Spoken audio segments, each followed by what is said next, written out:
Yo,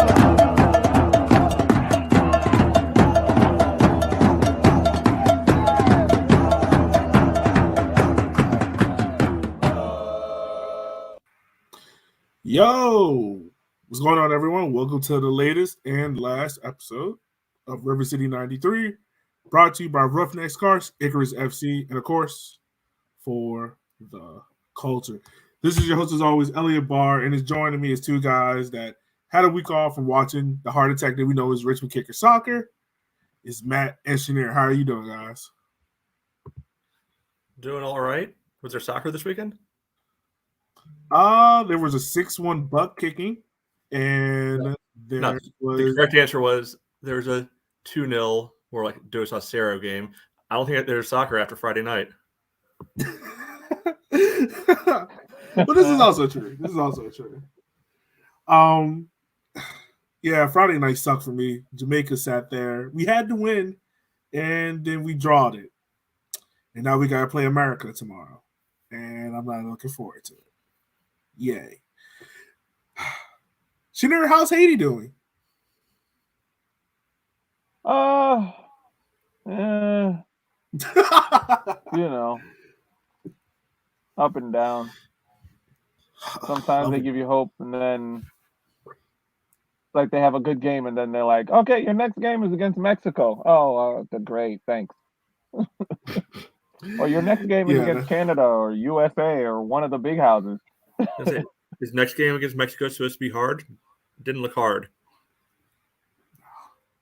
That's true. That's true. USA made that look like a piece of cake. Dos Acero. Oh, my God. All right. Anyway, we are here doing our end of the year live show. Guys, we have made it. This is the last show for the season. Season 3 in the books. So, yeah. Any takeaways from how this season's been before we dive into all these listener questions, anything like that?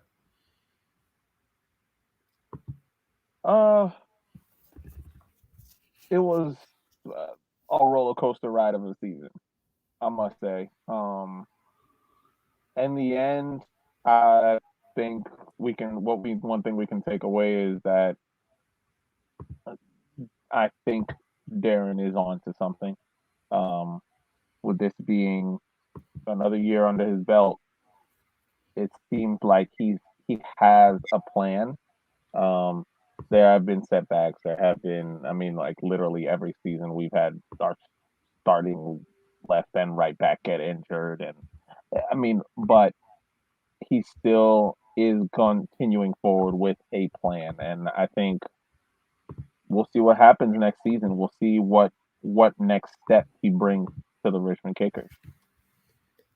Yeah, I think it's a couple steps forward, a couple steps back.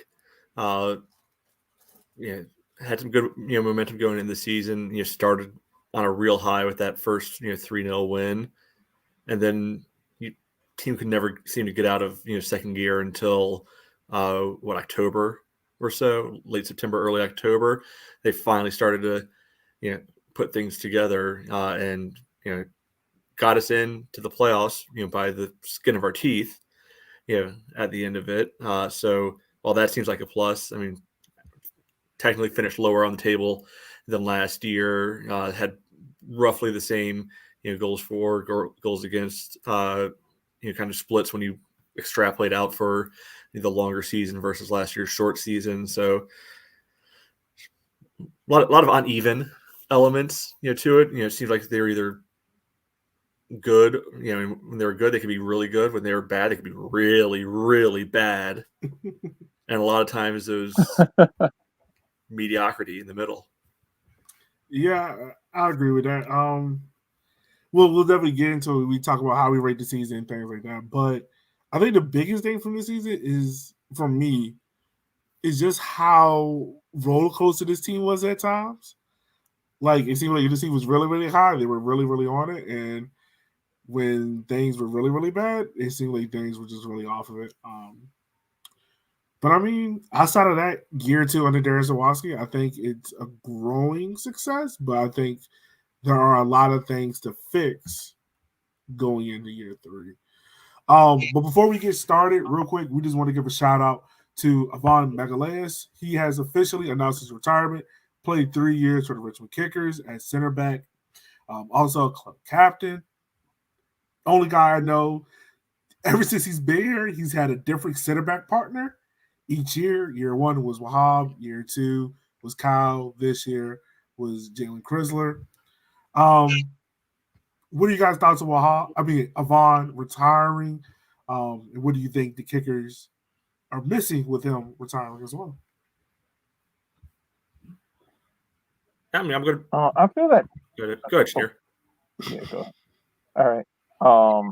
I think Avon is one of those players that has really, in the 3 years that he was with the Kickers, he has really evolved from few great moments type player to a solid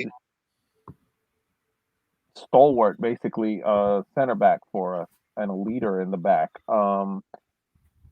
It of course is sad to see him go, but this is a choice that he made, and we got to respect that, and I'm just hope for the best for him. At the end of the day, I know we had our we had our differences with Ivan, especially in the beginning with some of the decisions he was making on the pitch, but I think over time we realized that those decisions were being made because some of the mistakes that he was making were due to either personnel issues or where he was being played on the field. Because I think at one point he was playing like left back, and I think it's just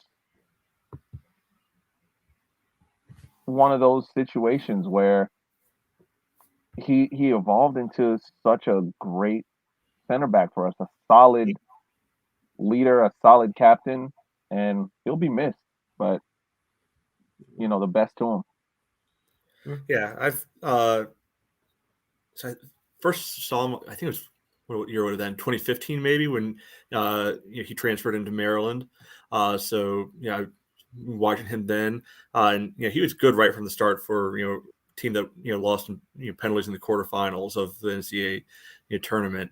So he's saw him kind of very loosely followed him when he was bounced around the championship and everything, but then saw him that preseason the first year of League One and was like, that him? I think it's him. Do the quick Google check to make sure I'm not misremembering what people look like or anything. I was like, all right, this will be cool. And I think once he was able to get settled into that center back position, because that first year he was here, he was having to play some left back, and there's that playing around with the 3 in the back that Bilo was doing for a little bit. I don't know if it really ever suited his skills quite well, but once Darren came in, locked in starter, right away. Let's be real. Last year, he got hosed. He should have been, all league, probably first team all league, most likely, and somehow just got completely left off of everything. I don't know how that happened. This year, he was still really, really solid for us throughout the entire year. I would have loved to see potentially him and Jalen get a second year together as they really start to learn each other's tendencies, have that familiarity built up over time. But he's deceptively quick, really good on the tackle. He's not going to be the type of fullback that'll wow you and make you say, oh, holy crap, that guy is absolutely amazing. And I think that's a good thing, because that means he's probably not out of position having to make the hero tackles, having to do anything like that too often.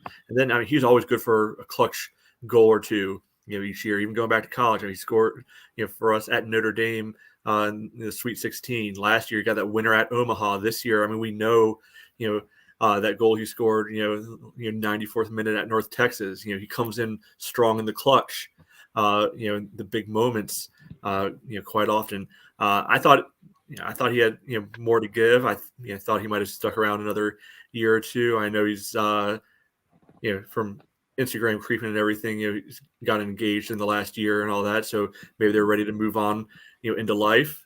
So you can't hate on that, as an option. Doesn't mean we have to love the decision though. Yeah, no.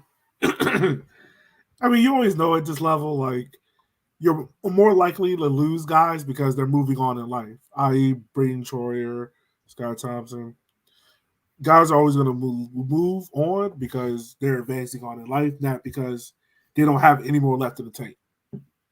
And you're right, Shanair. From year one when we started this podcast, I was really hard on Avon. I was, but he has definitely grown over the 3 years into our center back leader. And look, last year, like I said, I would take an Avon and Cal Fitner partnership over any center back duo in USL League One, and I still will to this day, because they were just that strong and they meshed so well together. Whatever Avon goes into next in my life, I hope he's be super, super successful for it. And we wish him nothing but the best. But guys, so Elliot, big question: who's going to be our left-footed free kick taker now?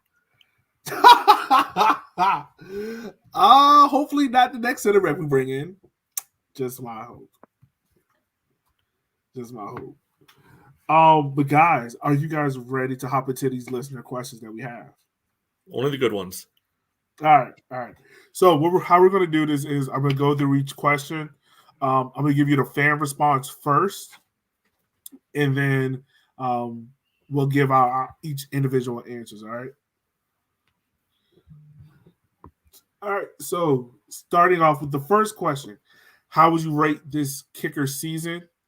1 being the worst, 5 being the best. Majority of fans gave it a 4. We had 2 people that gave it a 5 out of 5, and then we had 4 people give it a 3 right in the middle. So where do you guys stand? That's how do you rate this kicker season? I guess I'll go first then. Right. As soon as I ask you, should cut out. I think it has to be a 3. It was solid. It wasn't outwardly bad in moments. It was. There were good moments. I think probably that winning streak near the end of the year tilted it upwards for people. But just like the end of last year, the team had a chance to have a few games to win and get in. This team basically had 2 shots and possibly have tons of other help to be able to get that home game, and that they couldn't get it done then, didn't get it done the next game in the playoffs. So I think, like we were talking about earlier, it's kind of status quo. And for me, status quo is going to be a 3. Okay. For me, I'm going to go 3 as well. I think what we saw from this team at the beginning part of the year was kind of a fluke. I think that 3-0 game was really a fluke because we hadn't seen the team play like that since. I think the biggest damper for me was just the road form of this team. The home form was outstanding. 8 wins, 5 draws, 1 loss. And technically that 1 loss was the very first game, which could have been a draw. The road form, on the other hand, I think it hampered us so much. Really down the stretch. Definitely dropping points against North Carolina. Didn't have any wins against them. The loss against Fort Lauderdale, things like that. So I think that's the biggest damper for me why I won't go a 4 on that. It is a positive that we do have the playoffs. It's a positive step that we did kind of end the year in a 5-game winning streak, and we also won the health insurance derby and the Hitty derby, so that's cool. But I think this team needs to take the next step, and that's locking up a home playoff game without waiting to the last couple of weeks of the year to do it. I mean, it wouldn't even bother me if they waited till the last week, because that's not totally your own control all the time. But it's having that 2 shots at it to be able to just get 1 point out of there that would have done it in twice. I mean, I'm not going to blame them for losing at Omaha. Everybody's losing at Omaha as well. But between that and Tucson, and I mean that was a poor defensive performance out in Arizona the first time around. Yeah, it's just like last year where they just couldn't close the deal. Yeah, and that's true, and that is surprisingly difficult to see out of Darren teams. I mean, I'm going to talk about now. I think that's one of the things I think Darren really needs to work on is this is happening now where the team has kind of just fell flat on its face near the tail end of the season. How does he work on getting the team to stay consistent and kind of work through that? And what I mean, like, locking up a playoff game, like having the playoffs locked up prior to the last week of the season. I don't want to go through that emotional roller coaster of knowing like I need this result to go this way, this result to go this way. Like I want it locked up before then. I hear you. Yeah. All right. We were able to get back, but in the meantime, we're gonna go on to the next question. Most surprising player for you in 2021. We have a lot of votes for Ethan Bryant. As you know, he came on loan for San Antonio FC in the middle of the year. We also have a couple of votes for Nathan Ani, Chris Cole, Karen Fitzgerald, and Jonathan Bolognos. So for you, Matt, most surprising player of 2021. Yeah, it's a tough one because I think there's a few different good answers on here. I'm not going to pick Bryant only because he wasn't with the team at first. And when he came in on loan, I think that probably the expectation was that he'd be able to perform well. I want to go with Chris Cole.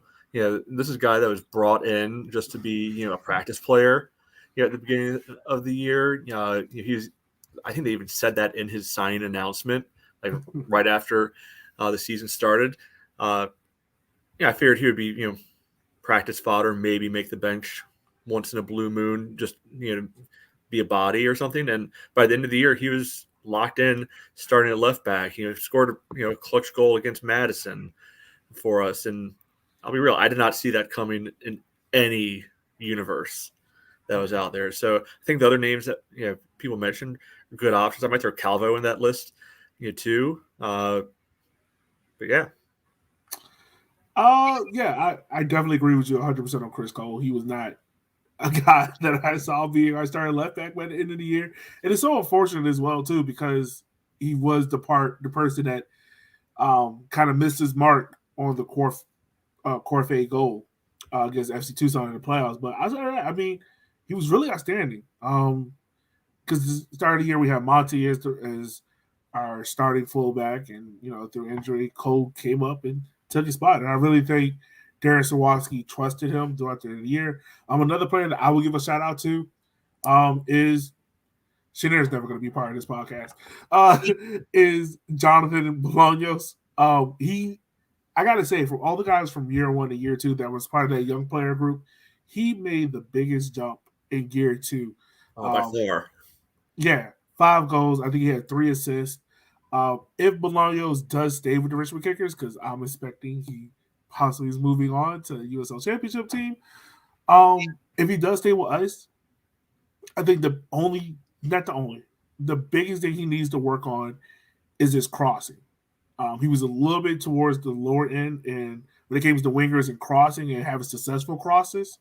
So I think if he can improve that part, I think he becomes one of the more dangerous players in USL League One, because when he cuts inside, no one can stop that shot. See, and that's what I was actually going to say it a little bit differently. I think if he works on his finishing a little bit more, because he can get that look inside. He wasn't finishing a ton, from those, throughout the year, and if he can improve that even a little bit, and I mean, this is probably recency bias, but improve his headed finishing as well. I don't think it's out of the realm of possibility to see him hitting close to 10 goals in a season if he can really work on that, because how many times did he cut in and just rip a shot with his right foot and it went either just high or just wide, or the keeper had to make a save on it. If you can aim that a little bit better and be able to pick the corners, that's going to open up so much more space for Emmy and whoever else is up there. Yeah, that's really true.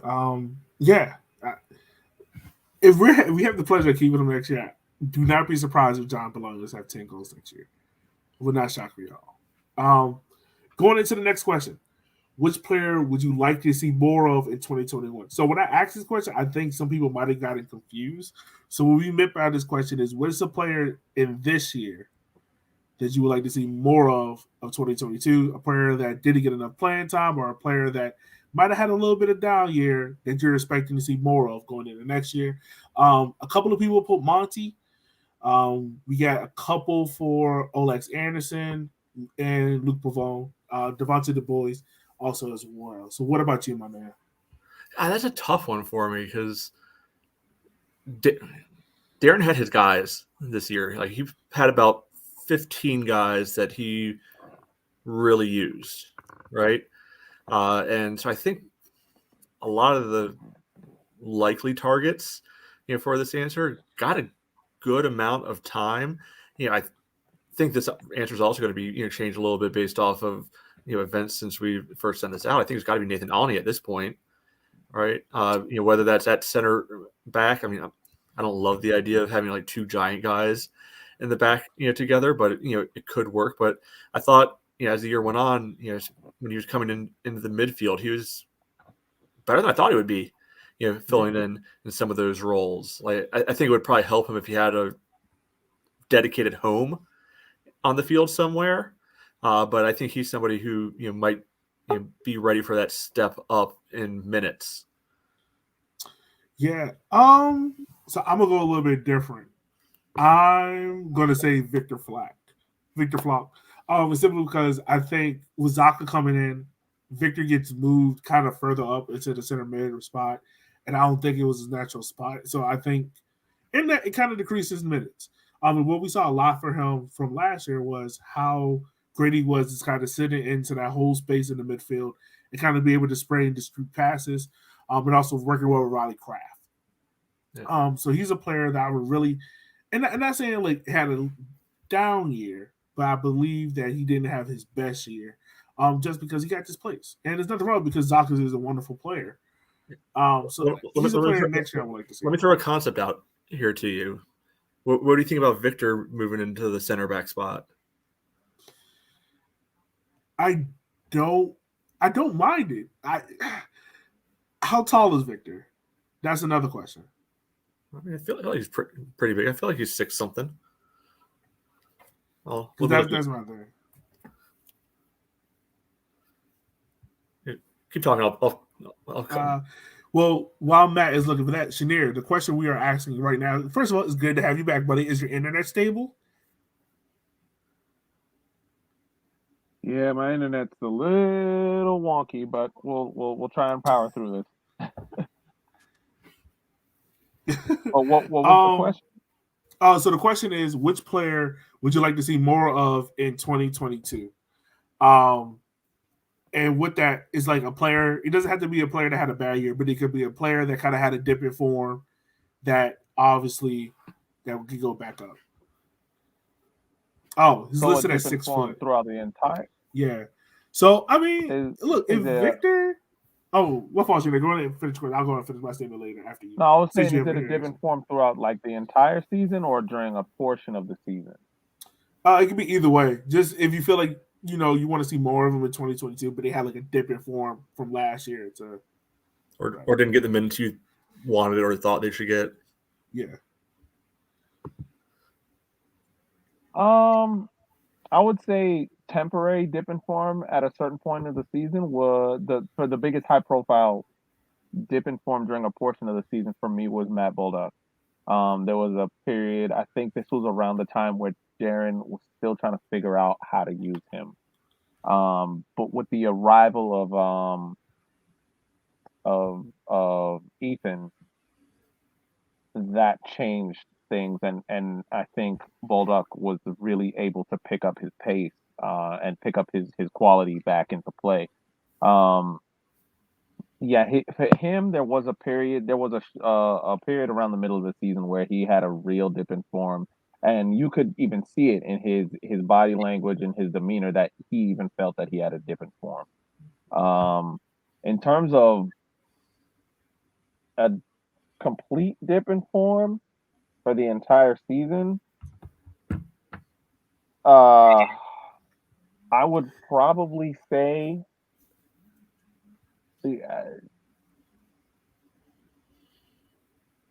I don't want to use the same person you did, Elliot. I would probably say Stanley because he just completely disappeared off of the roster. We knew it was coming. I knew it was coming. Listeners out there, for those who don't know, to be honest with you, Stanley is your son. You just need to claim that boy on your taxes. No, but he did have period where I don't know. I think Darren was starting to play him as a 10, where he had a little spark, and then it was literally like a flash in the pan, and we haven't really seen him since. Um, I don't know if it was Neil really coming into that number 10 position, or just it just didn't fit. I personally Well, didn't remember think he that got the number hurt. 10 He position got hurt. fit Remember? Stanley. He did get hurt. Yeah, and I mean that's the nature of the beast of professional sports. Period, not just soccer. When you get injured, there's a risk of you losing your relevance. Period. I mean, depending on who has to take your spot while you're injured and how well they do and what effect they have on the team. And in this situation, you're looking at Darren trying Stanley out as the 10 and it working a little bit. He did uh make a nuisance of himself to opposing teams on the attacking side of things. But after the injury and just that timing of the injury, right when Neil really started to literally bloom into that number 10 spot in terms of his form, there was no way Stanley was going to be able to push his way back into the roster, or back onto the starting 11. Yeah. Um, yeah. Stanley was a player that when he was on the field, he you can see something was there. It's just unfortunate he got hurt, and this is definitely going into year 2 of him. Um, he's definitely what I would love to see more of. But back to your question, man, about Victor. So in the comments, people are saying that he's listed at 6 foot. If that's the case, then yes, I would love to see him at center back. I would 100% love it. Yep. Yeah, because I think he can pass the ball well. We know he can move fairly well. I mean, will it work? Who knows? But I'd be intrigued by at least seeing how it goes in preseason, maybe. Yeah, I wouldn't mind it. I wouldn't mind it at all. Going into our next question, favorite moment of 2021. A lot of people has put down winning the Henry Derby. We got a few for rain games. Any one of Emmy's 3 goals that I had to rewatch on the broadcast to see how he snuck it in. Winning the Henry Derby, the comeback win over North Texas. So, guys, I will ask you guys, what is your favorite moment of the season? It's a tough one. There were some really good isolated moments.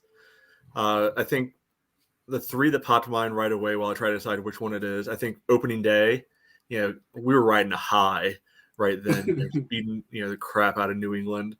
That day, that felt good. We believed in that moment that things were going to the moon. I think you can be able to, obviously, the Henny Derby, second Henny Derby win at home, the 3-2 game.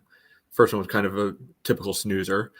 Then I think the first game of the 5-game winning streak when Emmy headed that corner kick in stoppage time and right in front of us down the Red Army, and then massive celebration. I think it was first time players back into the stands for a celebration since pre-COVID.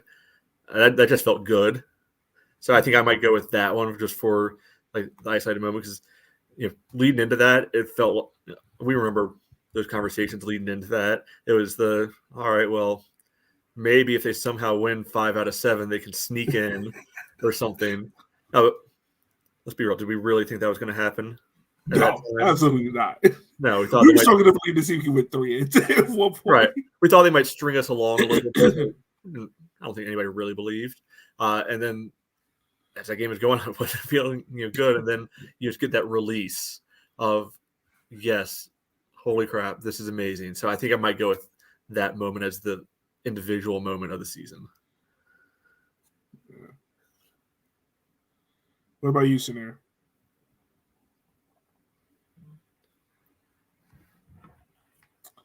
All right. Oh, God, Shanair. No moments for Shanair. Right. I angered him with the revolution talk.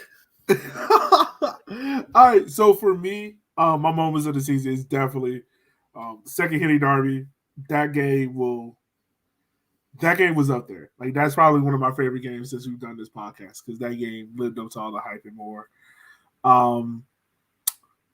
Winning supporter of the year, that was pretty cool because all the hard work and people getting recognized for it is pretty dope. And also I would say beating Greenville in the health insurance derby, because that was kind of like the game where it kind of felt like days were getting back on track. It was like, oh, like, all right, we're expecting this, so I think that was a cool moment as well. So those are my favorite moments of the season thus far. Well, not thus far. Well, yeah, thus far. Well, yeah, season's over with. Yeah. So, unfortunately, Shanair cut out on us again. So we will move on to the next question. Of the 3 jerseys this year, which one is your favorite? There's a tie between the home red kit and the cookie kit, and the after dark kit come in last. Where do you fall on this, sir? It's red. Cookie kit is gray. I mean, the best thing that's going for it is it's not plain white. But unless you're looking really up close, you can't tell the cookie stuff is there at all. So I mean, again, it's fine because it's not plain white, and at least it's something a little bit different. But the red's a nice, classic look, for us. It's kind of got that Arsenal look, which I know makes some people really happy. I don't give a crap about Arsenal, but I thought the red was sharp. The Ucrops logo on there looked sharp. Black one was fine, but it's just that it's just fine to me. Give me the red one every day of the week. So for me, I would personally go the black kit just because of the front where it's a nonprofit. And the cookie kit, we sucked at it on the road. That was our road jersey. We sucked at it. I don't have nothing else to explain. We sucked at it. Shanair, what was your favorite jersey of 2021, sir?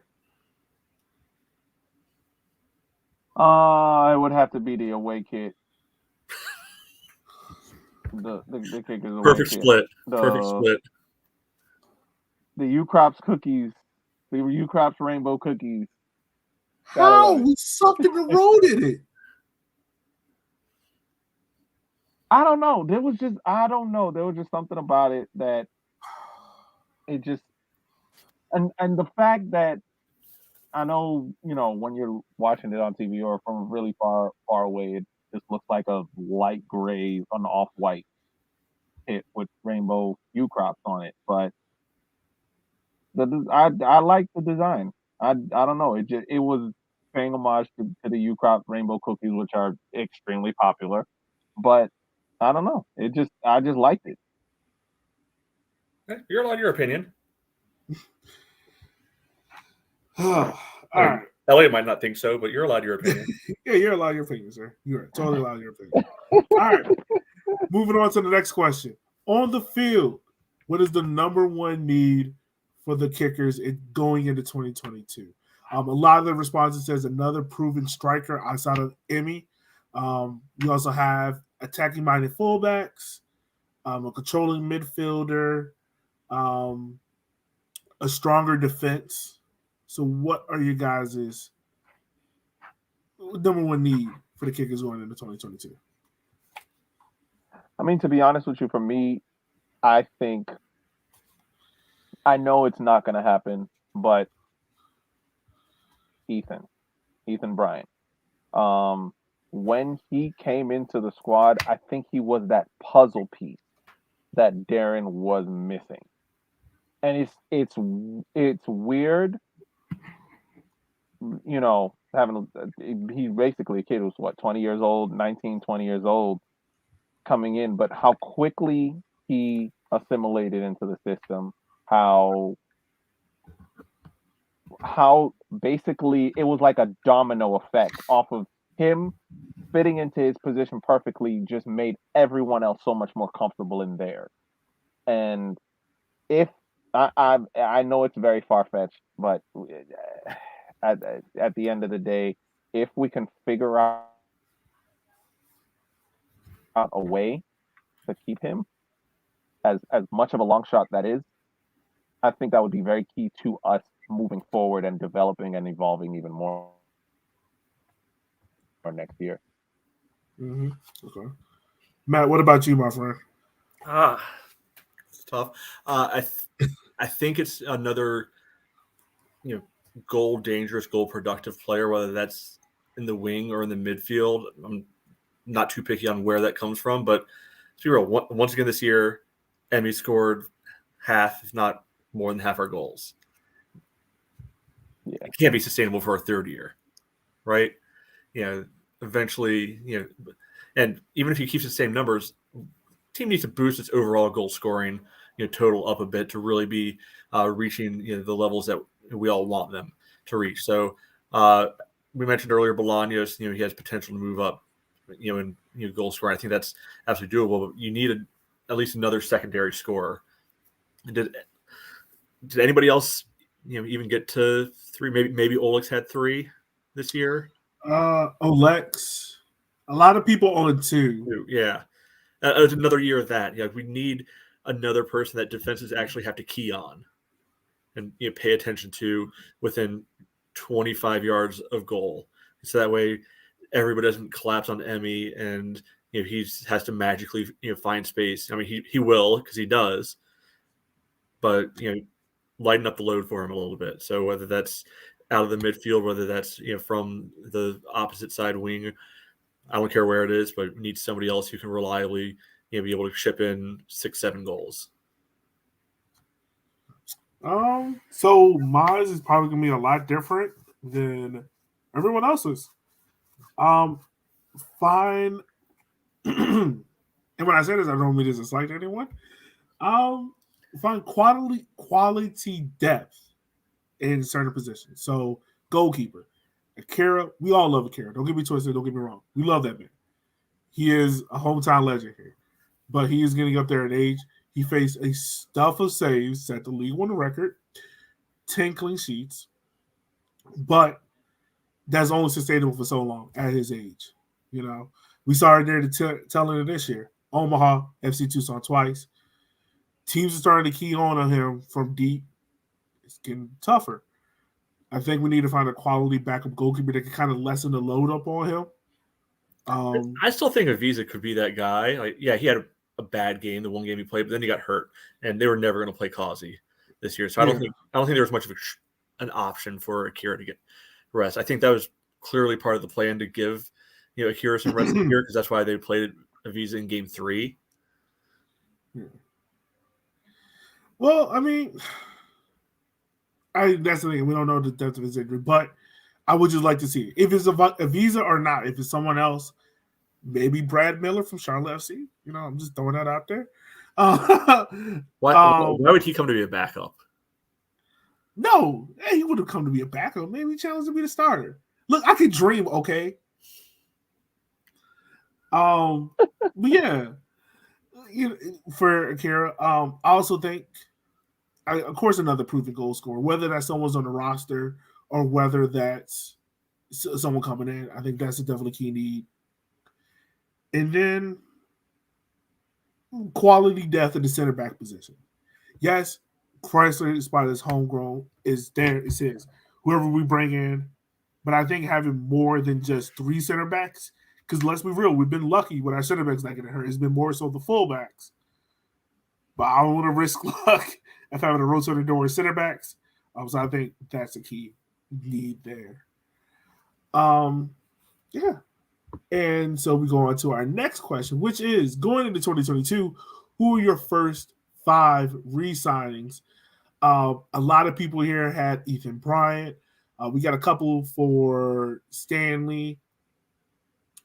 We have Baldock. We have Pavone, Chrysler. A lot of people had Avon, but Avon is not retiring, so he's definitely gone. And then we also had a couple for Terzaghi and Fitzgerald. So, guys, I open it up to you. Who are your first 5 re-signings for 2022 for the Richmond Kickers? Okay, first of all, did you say only a couple people would put Emiliano Terzaghi on their list?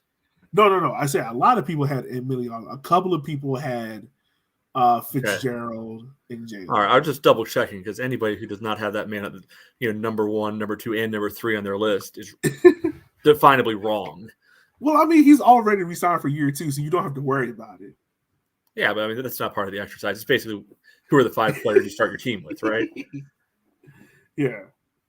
Yeah. So I mean, okay, Terzaghi, right? That's no brainer. Bolognos, no brainer, right there. Given the events of the last week, I think Jalen Chrysler has to become a no brainer, right there. So you have some level of continuity in the back. I think Zaka, no brainer. And then I think the 5th one is a little more arguable. For me, I think I might go Neil on that one just because I think his skill set is a little more unique and harder to find out there. Do I think he was necessarily one of the top 5 players on the team this year? No. But I do think that, when they started to find a system, for him, he started to really be able to excel. And I do think, again, that his, skill set can help this team to become more what I think a lot of us want it, to become. And yeah, I didn't pick Akira mostly because, not that he wasn't good, but I think you can find a keeper anywhere if you do need to replace him. And that's not as hard a spot to find a replacement in my eyes. Yeah. Yeah. What about you, Shanir? Who you have, my man? For me, first is Terzaghi. He's the league MVP 2 years running, the league Golden Boot winner 2 years running. Um, he's provided more than 65 to 70% of our goals in the past 2 years. Look at Shanir So with the yeah, he's stats. number 1 on the list. You Okay, said what? okay. I said, look at you with the stats. Oh yeah. So he's number 1 for me. Number 2, I would say Bolognos because of the development that we've seen with him. He's gone from just being a player that just runs down the wing to actually being a extremely dangerous element of our attack. Um, and I think it can evolve even more, and especially if you keep him and Terzaghi playing together, that partnership can grow. Um, Number 3 for me would probably be Zaka. Zaka is basically, to a certain extent, our midfield destroyer.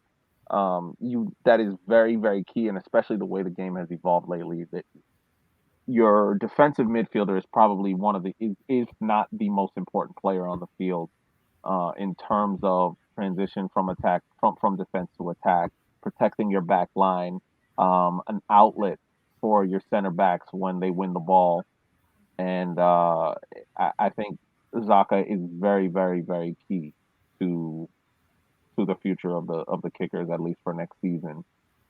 Number 4, so that we can keep at least some semblance of continuity. Jalen. Um, I know Yvonne's leaving, but I think if we were to completely scratch the center backs and start afresh with 2 new center backs, it would be there would be a learning curve. And the way this league goes, the way up and down things go throughout this league, we don't have time for that learning curve. So at least have one guy who knows the ropes, and who knows what's expected of him in that center back position. And number 5 for me would be the most unrealistic one, Ethan Bryant. He's that puzzle piece, like I said before. He was that puzzle piece that put things together for us. So for me, Matt, I totally agree with you. There's no one I can see taking off of that list. I do think Neil might be the most important piece going into next year. I think towards the end of the year, he was a big part of why the Kickers were getting a little bit more productive on offense and able to retain a little bit more possession. So I think he's a key player to resign as well. But yeah, I can't add anything to that. So with that, we will move on to our last question, which is my bad. Way too early predictions for 2022. So I'm gonna read off. Everyone's here. A couple put their name to it. My bad. So, hope you're ready for it. First, we got Lee. He says, "When the cup." John Mars, we all know this crazy guy, says we're gonna win the league. Mid-table, unless we spend some money. Didn't put their name to it, so I don't believe you. A much deeper run of the playoffs, taking momentum of last year and building on that confidence. Mr. Doug Doobie. We would do well with some much needed change. Miss Mercer. Hope I said that right. Host a first round playoff at home in City Stadium and win. Nicole, third place, win the motherfucking cup. Richard Hayes, 5-0 start. Scott put that one 33 30 0-0. Didn't put your name beside, so I don't believe you.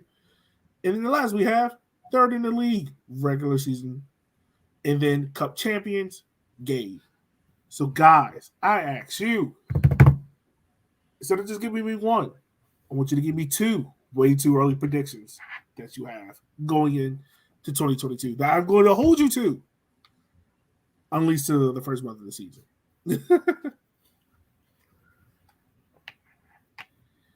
Who wants to go first? All right. First prediction, way too early prediction for me is Terzaghi either wins MVP or Golden Boot for the third time in a row. Oh, God. That's my first prediction. Second prediction.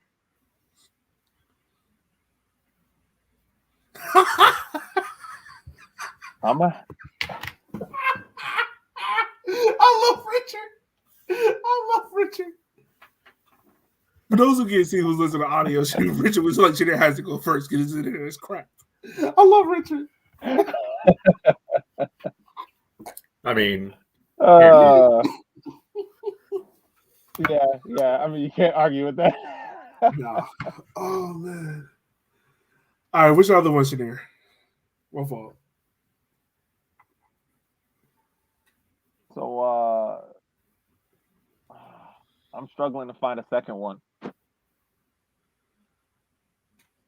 He's too afraid to make a second one because last year he said we wouldn't lose a rivalry game out the gate.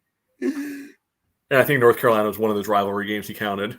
Yeah, he was. He was like, "Oh, North Carolina, Greenville lost Greenville, did North Carolina." He was like, "Oh, yeah." All right, you want us to come back to you, bud? No, I got it. For All right. second one,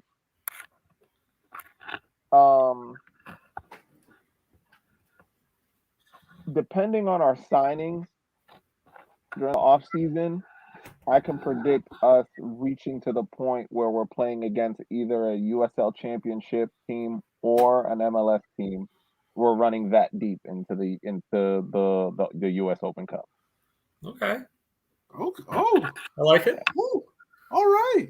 I mean, all right. I hear that massive caveat of depending on who we sign. It depends on how. It's not. For me, it's not depending on who we sign. For me, it's depending on how active we are in signing players. Because one thing we need to realize is that we just had a season where we didn't have that much in terms of a squad, and we were not in the U.S. Open Cup was not on this season. So now this is another extra set of games. And so we need to make sure we have a deep enough bench to make those rotations for those midweek U.S. Open Cup games. We need to be able to make those rotations and not be wearing our players out. Like, for example, having maybe either Neil or Zaka or even Terzaghi play every single game, including the U.S. Open Cup game. Something like that, we're not going far. But if there are signs that we're showing that we're trying to fill up that squad list and fill up that roster to be able to make rotations, then I can see us going deep. in the U.S. Open Cup. At least USL Championship or MLFD. Okay, all right. Heard it here first, folks. Shadira thinks the kickers are going deep in the U.S. Open Cup. Matt, my friend, way too early predictions going into 2022. There's a lot of twos there, so got to be strong with it. Yeah, I think we'll sign a veteran center back from another USL League One team. Okay. So I think we're going to go the veteran route for finding Jalen a partner. I'm obviously assuming Jalen's going to be back at this point. Jalen will resign. Jalen, Yeah, we will resign. bomb your Instagram if you don't resign. Not Yes. bomb it, but we will spam it till you resign with multiple hate messages. So I think that's one prediction I feel pretty good about.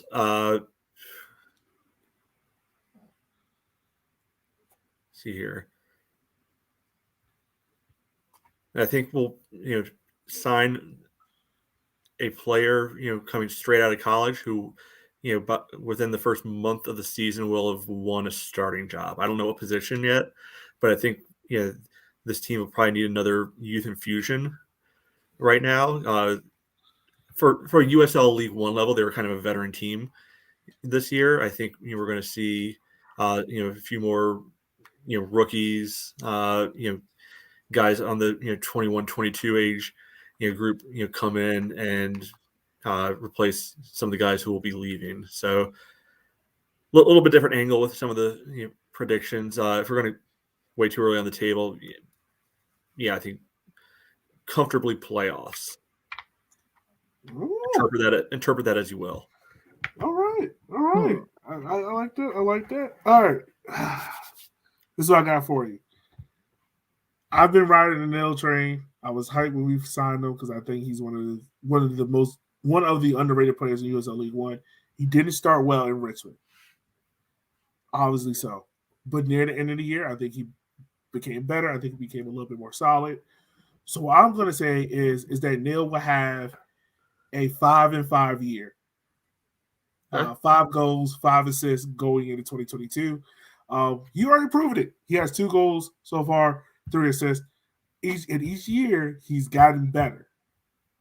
I think year 4, I think he hits his stride.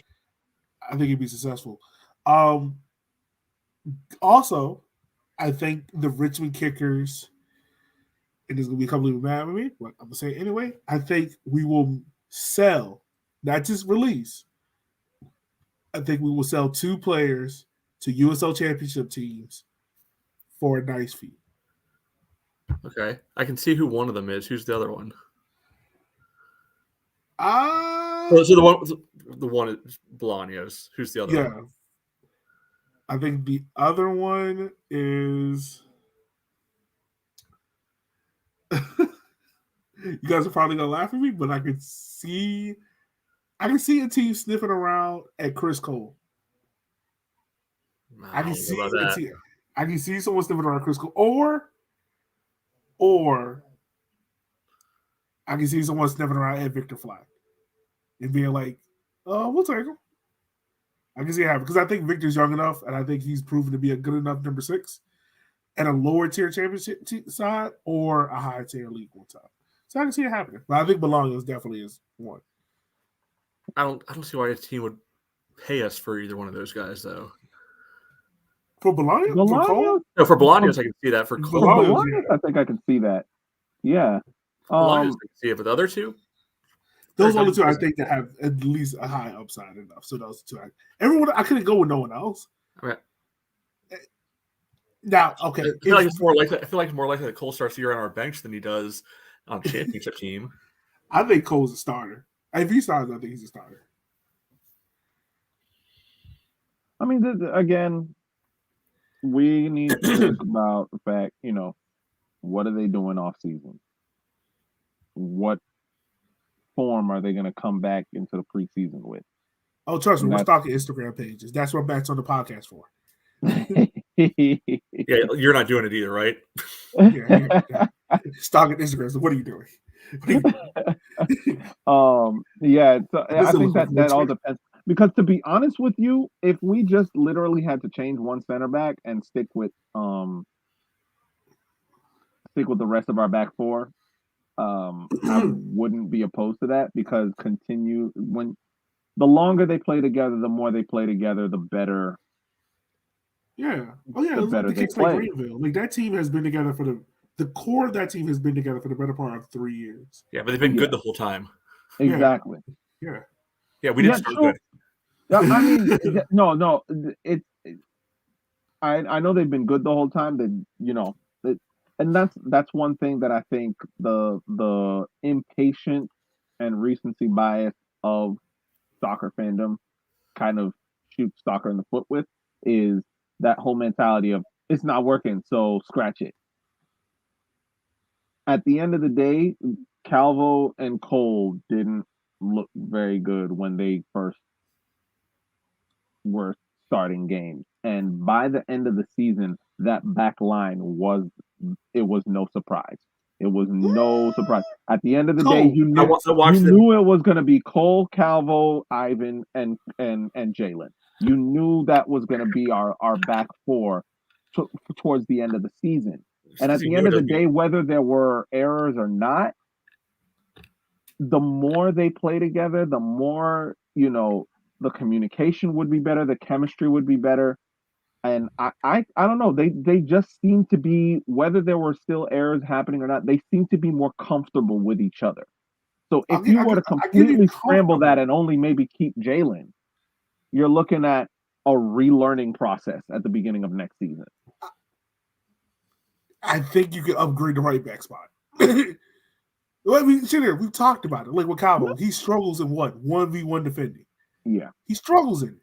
So unless he has unless he spends the majority of this offseason working on that skill, you can upgrade right back. The left back spot, you got Monty, you got Chris Cole. You can upgrade that spot still. Huh? You can still upgrade that spot. Yeah, you can upgrade it, but I'm more so focused on the right back spot. Because the other two right backs you got there, they're gone. Ian Anthony and Devontae DeBose. You can upgrade that spot. The center back besides Jalen, of course, now we know we got to fill in that hole. The only spot that is secure is Emmy's, Zaka's, and Bolognos if they return, and Jalen's. Yeah, those four. That's it. That's it. I mean, I think if Akira's back, the job is his. Well, yeah, okay, 5. Yeah, it's his to lose. Because you still need, let's be real, we need a right winger or a right midfielder. Because having Ethan and Matt kind of interswitch in that job, it was kind of like every team knew every attack was coming out of the left-hand side. They knew that. So you need a right winger. The midfield, like I just put Neil for a 5-5 season, but you need at least one. You need someone else to come fill in for him. Maybe as a backup. Because Ethan's probably not coming back because he's probably going back to San Antonio, or at least we can have him on a year-long loan. That's more than likely. That's more than likely. I will hope. That's just me. Yeah, I mean, and there's a lot of depth that needs to be refreshed. Because again, how many guys do you really feel like Darren trusted by the end of the year?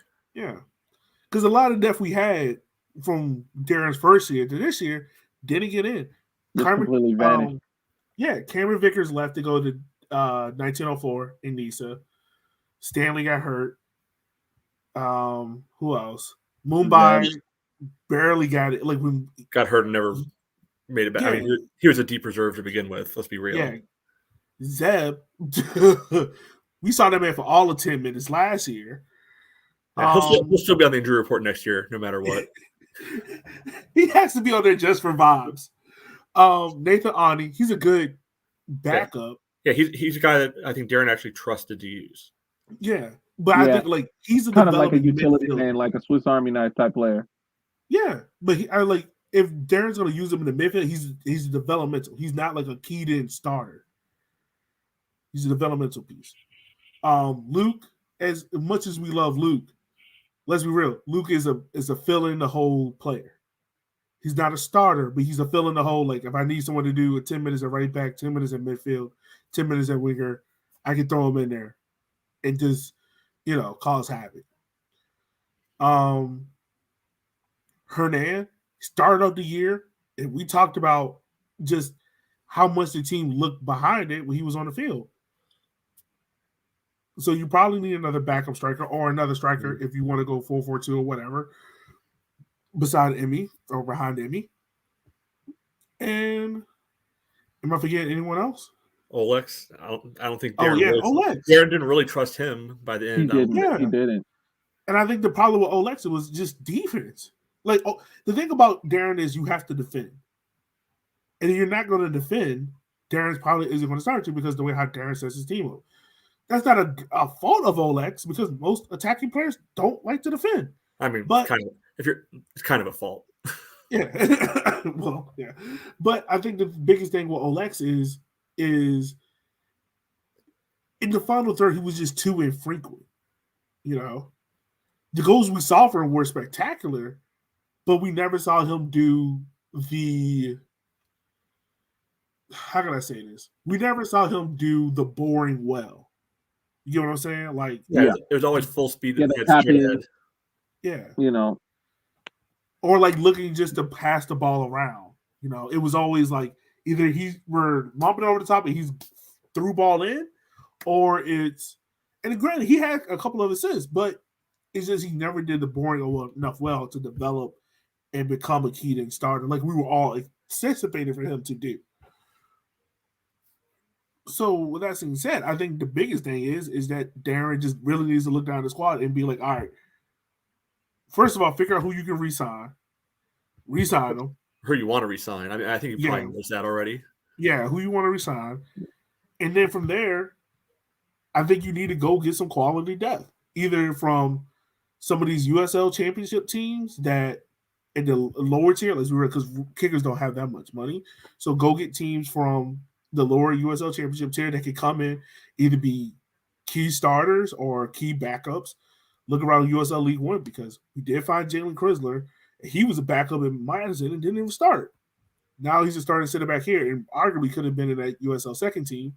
Also, by the way, congrats to Emmy and Akira for making USL first and second team. Congrats to them. First team. They're both first. Yeah, I said first and second team. They're both first team. That's right. Yeah. I don't know why I was thinking second team. Yeah, I wonder who's going to win goalkeeper of the year. My money's on Joe Rice. I think they're going to split it 3 ways. Yeah, that would make a world of sense if your first team all league goalkeeper doesn't win goalkeeper of the year. It's USL League One. Yeah, it's gonna happen. Yeah. Yeah, and I think the kickers also need to look at some of these League Two teams. Lionsbridge, JP's Sirs, who's playing at UYomo. That's a key part of that team. Was from Lionsbridge. The striker from Lionsbridge, I can't remember his name, but he went to Campbell. He was French. Came from Lionsbridge. I think that's a key part of Richmond needs to look at. They have talent there. The team just went to the USL League 2 playoffs. They lost to Tormenta, I think, in the quarterfinals or semis. I can't remember the round. But that's a key component of a team that we need to look at and make a connection with and bring some of that talent in and be like, hey, we can do something with this. And then, of course, like some of the college networks, I think is like bottom. Like I think that's like your last result. Because I think that kind of ties in with the League Two because all those League Two players are playing for college, so I think they're kind of intertwined as it is. But aren't League Two you play a little bit more professional? Like you're playing, like I know it's still amateur, but there's maybe some professional guys in there. No, if you're playing college ball, you can't play on a team with professional players. Otherwise, you lose your eligibility. So you could have a League Two team and be all like semi-pro guys, but you wouldn't be allowed to have college players on that team then. Okay. See, I didn't know that. Well, yeah, I think that's the way how the kickers should go. I would really love to see the kickers develop a partnership with Lionsbridge, like make that a thing. Yeah. So instead, or we can just sign 5 more guys from Washington State and Argentina. And Argentina. Yeah. We're 2 out of 3 on the Argentinian signing, so I'll take those odds. Yeah. True. Yeah, All I right, mean, y'all. to be honest with you, Okay. Go ahead, Sneer. just you bringing up the 2 out of 3 Argentinian players. Just in a nutshell, with Gonzalez, I think that was a situation of Darren wanting to have two styles available to him in terms of full play. Because a team will set up completely differently if they have a target striker than if they have a mobile finisher. And I think he thought he was going to be able to have, okay, if we want to play with a target striker, I set up the team this way. And if we want to play with Terzaghi, I set up the team this way. But he didn't have that luxury. And because of that, Gonzalez, he just kind of basically just rotted on the bench of sorts towards the end there. Like, probably like after the first few games, we didn't see him anymore at all. Not even coming off the bench, really. Yeah, and I mean, look, no team hits on 100% of their signings, so I'm not going to hold it against Darren for not hitting 100% of his. Some guys, flame out for whatever reason. Even good players have sometimes have teams they just don't fit right on. So happens. Kind of Elliot, what you're build off of what you're saying. Yeah, I'd be really interested in seeing what's going to happen with all these MLS 2 teams of how many their non-teenage guys that carry over to the MLS league. Because I could see I'd be really interested in picking off like a couple guys off of the Revs, potentially. Sir, I got a list if you want to go through it. I got a list. I'm down. Let's go. I got a list. First of all, Sean Hondow. First and foremost. I don't think he's gettable for us, but I don't care. You go to him and you tell him, come here. You will play. We'll go 4-4-2. I'll change the formation. Somebody can sit. I mean, that would be the score we're looking for. Right. He fits perfect there. I think another person off of that Fort Lauderdale team, Noah Allen. You can throw a bag at him. Throw a bag at him. I don't think Rob got that kind of money. But I think you go at him and tell him, like, look, either you can go to MLS 2 and you can be a backup to a backup to a backup, or you can come to Richmond and start. And he fits perfectly what Darren wants to do. He wants a fullback that can get up and down the field, that can be offensive and attacking, almost like that Villader type of fullback. He could be our Villader. And I think he fits perfectly in the role. Look, he was in one of the best assistants at the fullback spot. And that's something Richmond is missing. We don't have fullbacks that can get crosses in. Yes, Cole was doing it in there the Empire of the Year, but it was not a consistent basis. I think another player you could go look at is Kazu from North Texas. I think he near the end of the year he was playing more into that right mid spot, that right winger spot, a spot that is lacking for the Richmond Kickers. I think he fits perfect into that spot. That's another player you can go get. Or if you want to go look at the Revs too, I think you go look at Brzezinski is one, and there's one more, but he's slipping my mind right now. But you're looking on the defensive side, you look at like Ryan Spalding could be a good fit. Yeah, another one. Yeah, another one. I think those are like players you go look at and be like, hey. If you're looking at the Revs too, I mean, it doesn't solve a massive immediate problem, but bring Joe Rice back home and really muck up the goalkeeper spot. Yeah. Look, tell Rice to I wouldn't be opposed to that at all. I mean, I wouldn't do it. If I was him, I wouldn't do it just because why would you come back into the same spot that you've left? It's literally the same spot. He was start. Rice was start. 100%. Rice was start. Because I would tell I think I'm going to agree with you, Elliot. Yeah, I think I'm going to agree with you, Elliot, because there's a pattern in soccer, and when you see someone goes for player coach, 9 times out of 10, that's their last year. And Akira, technically this year, his position was player coach as the goalkeeper. I think he's hanging up the glove. And if that's the case, and if Joe Rice comes back, he's starting. He is starting. Right, I'm just saying, if you're Joe Rice, unless you see a retirement notice, why would you ever sign here? You go somewhere else and be I able don't to, think he. I be don't a think he one. would realistically come back, but No.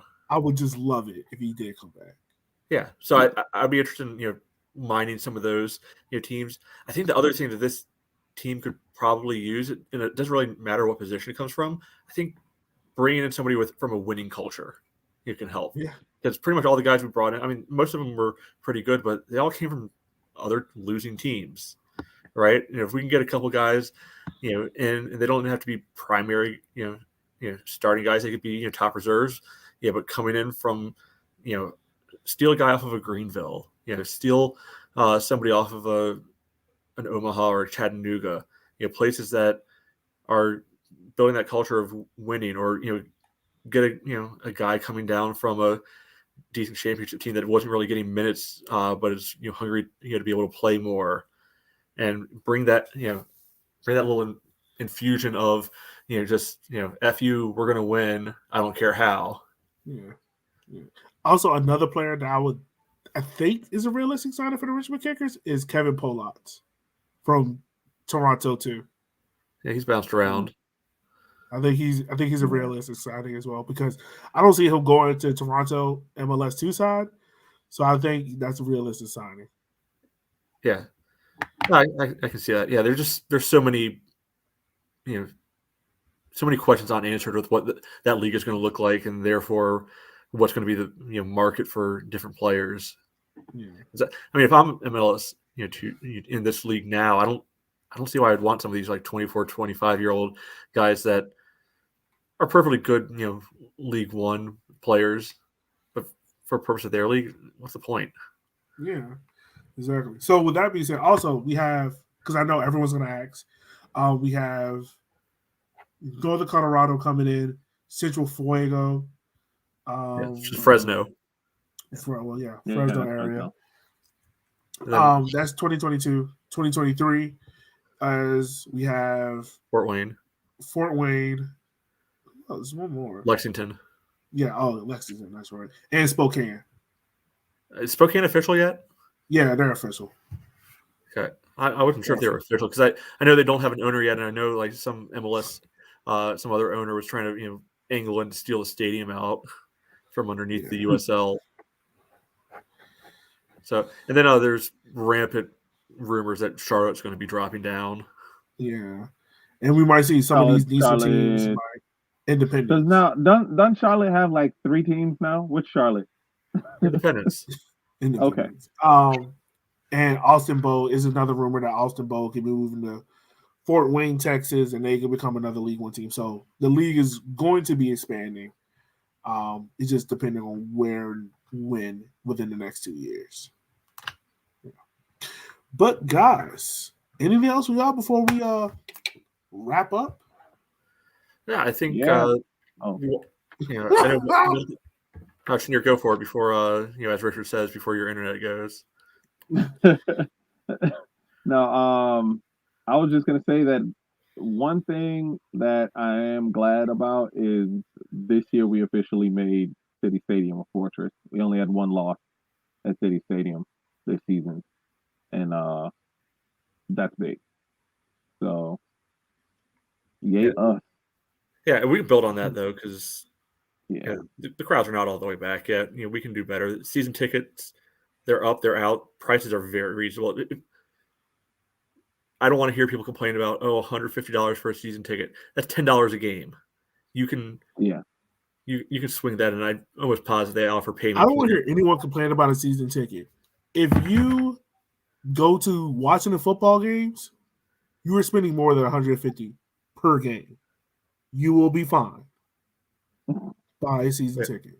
Also, if you want us to be able to get better players, money's got to come from somewhere. Invest in the tickets. It's 15 good days out. Hanging out at the very minimum. Again, $10 a game. And plus whatever else comes along with it. I think that's a great deal. We can think about how fun that second Madison game was with a little bigger crowd. Let's get to that point of having those kind of crowds back every week, and even bigger. Did it before, we can do it again. So that's point one. Buy your tickets.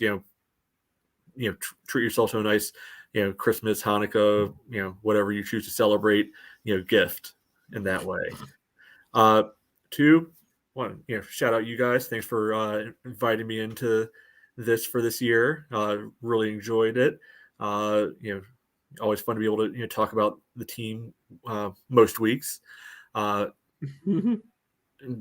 know we had talked about also wanting to be able to have, not every week sort of thing, but, have other periodic, podcasts, over the winter time, just to be able to keep some momentum going. So, anybody who's listening to this, if you have ideas of what you might want to, hear about, if there's certain player interviews, if it's, hear about, certain topics that we can, research, opine upon, whatever it might be, send us a message, Facebook, Twitter, wherever. And we'll look into it, because don't want the momentum to just die here mid-November and then pick up fresh again come February or March, whenever things really start getting going. Yeah, that's true. What about you, Shanir? No, I'm good. Like I said, 8-5-1 at home. That's a pretty good season in my book, especially at home. We struggled on the road, but I mean, to be honest with you, most teams do better at home than on the road. I mean, we want to probably shrink that gap between our home and our away performances, but it's a good start that we literally only had one loss at home this season. That's definitely something to be proud of. And I guess I'm last. I just want to first of all thank you guys for the countless shows that we've done, the countless hours that we put into this podcast. I'm pretty sure our significant others have asked us, "Are you guys done recording? When are you recording again? Are you almost done?" So that, and also thank you to our spouses, our loved ones that have supported us through. This is year 3, so this is big. About to go into year 4. We hit our 100th episode, which is really dope. And also to you guys, the listeners, for you guys taking the time out of your days to listen to our show for 40 minutes to an hour 20, whatever. We want to say thank you guys, for doing that, because without y'all, this show is worthless. So definitely thank you to you guys. Yeah, man, it's just so great to have a show where we can talk about the kickers, the hometown team, what we expect. We don't get right on all our predictions like Shadir when it came to predicting whether or not the kickers was going to sweep every rivalry series. That didn't happen. Yeah. I'm a little more confident in my predictions for this. My way too early predictions this time around, though. But yeah, it's going to be something interesting going into year 4, and having Matt on board. We're definitely looking at it. And also, if you out there are interested in joining the team, if you want to write, if you want to help out with the stats, we're more than looking forward to it, because we need all the help we can get. So with that being said, for the last time for the 2021 season, thank you guys for taking the time today and listening to the show. For Matt and Shanae and myself, holla at you guys. Be safe and be easy. We'll talk to you guys soon.